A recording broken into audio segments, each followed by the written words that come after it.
So what are the different fields of development? So you have physical development, which involves gross motor and fine motor. So the fine motor has the gross and fine manipulative skills. So most of the tasks we perform as we develop or advance is related to the fine motor. So threading a bead, cutting with the scissors, writing, these are all fine motor, and it involves a lot of coordination. Sensory development involves vision, hearing, smell, touch, taste, and proprioception. Obviously, the coordination of the hands and the eyes is important for most of the fine motor tasks. So maturation of the vision proceeds at the same time. And language development is very important as well. And you have three components of the language. You have the receptive speech, where you receive the language input and understand what's happening.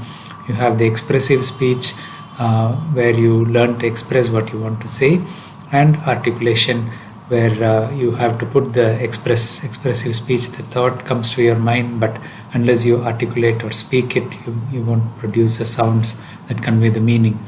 And obviously there's a lot of environmental factors. The nurture component comes a lot in language development, and this is one of the most important areas where we should stress on avoiding screen time. So the same applies. Cognitive development is related to intelligence. Emotional development is related to how the child copes with the maturation process, their understanding of the world. There are different theories for how to focus on these understandings.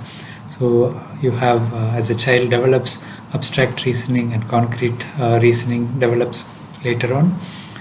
So the way the child perceives the world, the child perceives the word punishment, the child perceives separation from the parents, all this is different. So they have a magical belief as well. So sometimes you should be careful in how you deal with difficult situations in a child's life, because their understanding is different from how we see it.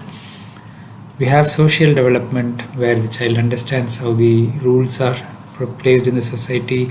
So the role play in games, how the child follows rules, whether they are disruptors in the school. So these aspects come to social development, and a lot of social development you develop from a role model. So it's very important that the parents play very good role models for the children. So we have moral and spiritual development as well. That again depends on where you grow up and how your family